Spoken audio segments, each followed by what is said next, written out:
Tottenham Hotspur will be relegated this season. And I know how that sounds. I know that's what fans say after one bad result, after one bad thrashing. But this is not one bad result. This is a pattern. Tottenham Hotspur just lost 3-0 at home to Nottingham Forest this past week. And they've been knocked out of the Champions League. And they currently sit only 1 point above the relegation zone. And well, if results didn't go their way with West Ham losing to Aston Villa, they would already be in the relegation zone. This isn't panic. This is a pattern. And as a Tottenham fan, trust me, I wish things were very, very different, but I am realistic. I live in the real world and I'm aware that this could very much be from Champions League to Championship. But let's break it down tactically, structurally, psychologically, and see exactly why this season could be one of the worst in the club's history. Let's start with the most obvious issue. The injuries, because this isn't just a few players missing here and there. This is Tottenham's entire core being disrupted. Maddison, Bentancur, Kulusevski, Basuma. These aren't squad players. These are players your entire system is built around. And we noticed from the very appointment of Thomas Frank, he was always changing the team. He was trying to fit players to play his way of playing. But it was very difficult because when you are losing players each week, when you're rotating and you are forced to do so, you can't get any consistency. Maddison alone, your main creative outlet, has missed the entire season with a cruciate ligament injury.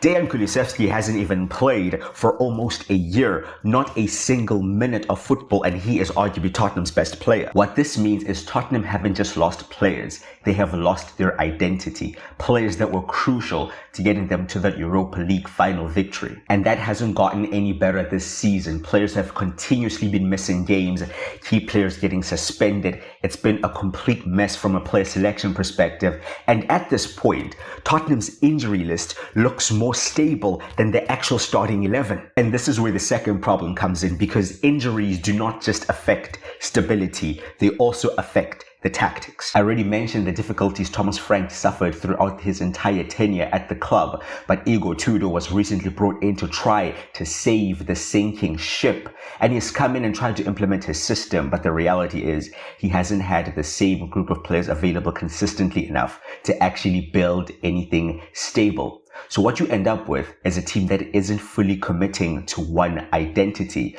but also isn't comfortable enough to adapt mid-game. And you saw this perfectly in an instance where Morgan Gibbs-White scored in that Nottingham Forest game, where there were multiple players within the box, but nobody knowing where to pick him up, who should pick him up, who should commit, who should hold off. It was just a mess. These types of instances are not just mistakes, they are a breakdown in the structure. And that has been perfectly reflected when you look at Tottenham's 14 league losses in the season, nearly half of their matches. And when you look at how those losses happen, it's just not bad luck, it's recurring defensive issues. And for the most time, Spurs don't look like a team trying to execute a plan. They look like a team trying to figure out what the plan is mid-game. And when performances look like that, the reaction becomes inevitable. There becomes fan unrest, and that is my third point. Tottenham losing 3-0 at home with fans already leaving early. And this wasn't the first time. This has happened multiple times this season. Home and away, fans have not been pleased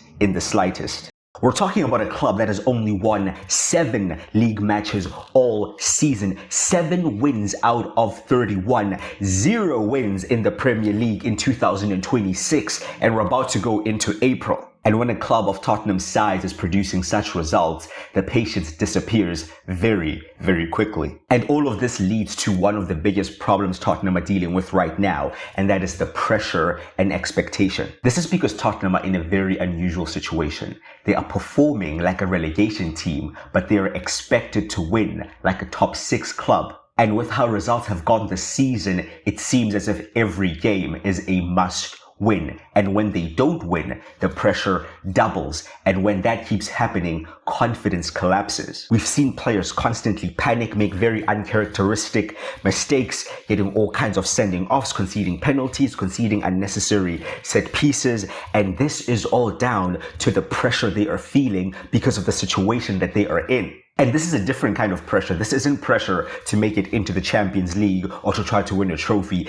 This is a pressure to fight for survival, and that is completely new to these Spurs players. For teams used to relegation battles, this kind of pressure is normal, but for Tottenham, it's very, very unfamiliar. So combining that with the expectation from the fans has caused one of the worst positions the team can possibly be in. And I think this leads to my final and most important point that I've seen tons of people ignoring, and that is the relegation psychology, the psychological side of things, where these players have never been in this situation before. They still go out there and think they can just play. Some of them possibly even think that they are too good to be in this situation. Some of them already have one of their eyes on their next move. Another club will pick them up, be it in the Premier League or in Europe, and their career will just continue. So are they really that bothered? Are they really ready to go into that battle and scrap and fight for points and fight for every duel against these lower ranked teams?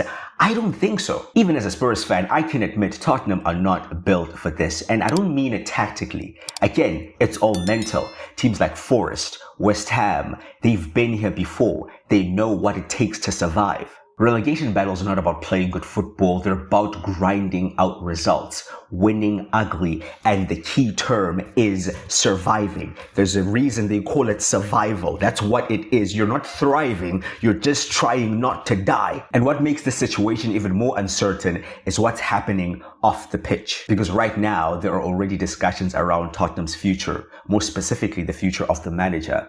Igor Tudor has come in during a very difficult time, and questions have been asked of him from his very first press conference. And even more questions have been asked because performances haven't really improved, results have definitely gotten worse, and some of the things he has said in the media have rubbed the Spurs fans the wrong way. So one of the names we mentioned for the manager role is Roberto De Zerbi, a manager with a very clear identity, very attacking, very structured in possession, but also a manager who requires time, stability, and the right players to make his system work. And that raises the important question, does Tottenham have the right ecosystem to allow such a manager to thrive? Because everything we've spoken about, the injuries, the instability, the pressure, and the psychology, those problems don't just disappear because you change the manager. And even if players start returning from injury in the coming weeks, even if the squad improves, that doesn't automatically fix the confidence or the structure or the mentality. Right now, Tottenham don't only have a manager problem, they have a system problem from the very top to the bottom. So whether it's Tudor or De Zerbi or anyone else, the real question isn't just who takes over, it's whether this team can actually recover in time. There are only 7 games remaining in the Premier League season, and if they cannot, then this may be one of the biggest downfalls we've ever seen. This may be one of the biggest falls from grace the Premier League has ever experienced, from holding the Europa League and going into the Champions League, playing in the round of 16 to getting relegated. And with the implications that come with relegation, be it financially, be it players not wanting to join, be it the negativity just around the club, around the stadium, are Tottenham in a position to recover from that? They're not set up like the other teams, with all due respect, like Burnley and Wolves and these other lower ranked teams who, yes, they may get relegated, but financially that isn't going to be that much of a difference on them. Their squad has been in the Championship. They know how to play the type of football. Tottenham, not really. About 95% of the squad will definitely be changing.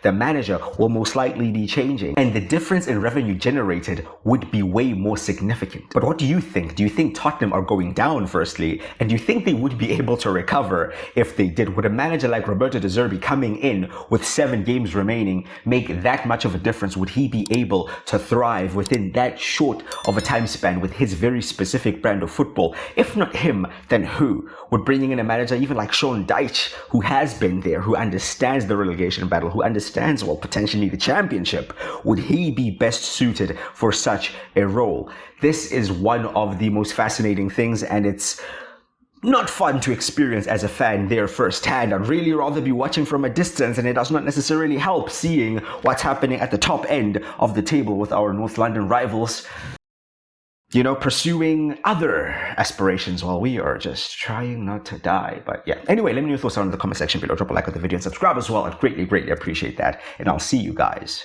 next time.